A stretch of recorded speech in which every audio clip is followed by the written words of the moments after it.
Зимние праздники подходят к концу. Каждый из нас по-разному встретил Новый год. Кто-то в шумной дружеской компании, кто-то в тихом семейном кругу. Давайте узнаем, как отметили праздник жители Сухума и с каким настроением встретили новый 2020 год. Для детей Новый год – это особенная пора.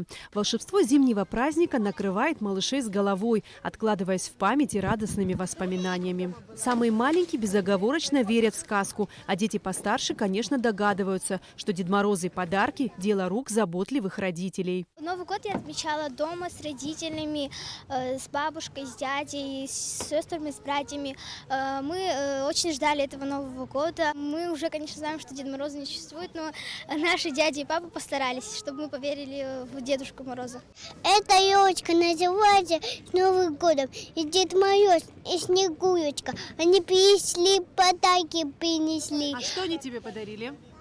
Они подарили такие мячики и шарики. В эти зимние дни жители Сухума активно посещали городские праздничные мероприятия. Новогодняя елка и всевозможные развлечения на свежем воздухе привлекали людей всех поколений. Новогодний праздник в кругу семьи, это естественно. Я вообще-то каждый год, последнее время, я его на площади провожу. Вот это наша большая елка, там как-то более так интереснее. Ну, естественно, всех родственников обойду, потом мы на площадь приходили. Много народу в этом году было, очень приятно. Каток был и для детей, и самое главное, удивительно, что и маленькие тоже были. И до 3, до 4 вечера было весело. Наш концерт веселил нас. Ну, вот, и почти до 4 вот, Новый год на улице встретил. Ну, естественно, я художник, у меня картины. Что я могу сделать, это всегда подарить на день рождения, на Новый год, на все праздники. Я несу подарок картину.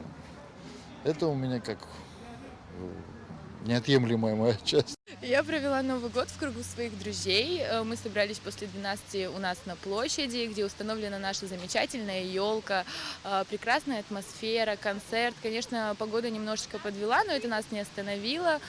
Концерт был замечательный. С сестрой и племянником вместе мы отметили встречу такую Нового года.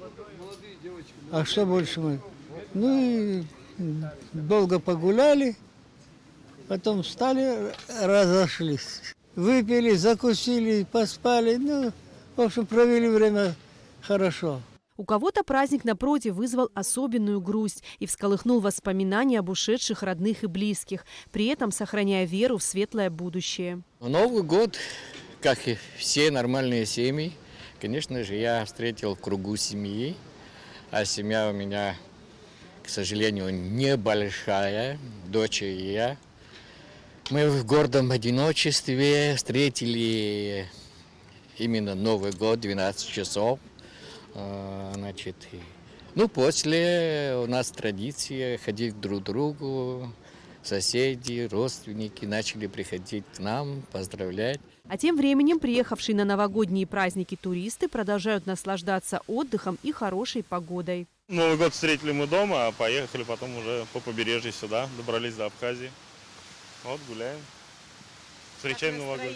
Отлично, отлично, погода хорошая. У нас сейчас холодно, здесь хорошо у вас. После нескольких рабочих дней нас снова ожидают праздники. В ночь с 13 на 14 января в Абхазии традиционно празднуют Ажирнюхе – День сотворения мира, когда большинство горожан отправится в деревню, в свой родовой дом, чтобы попросить Всевышнего о мире и благополучии для каждого члена семьи.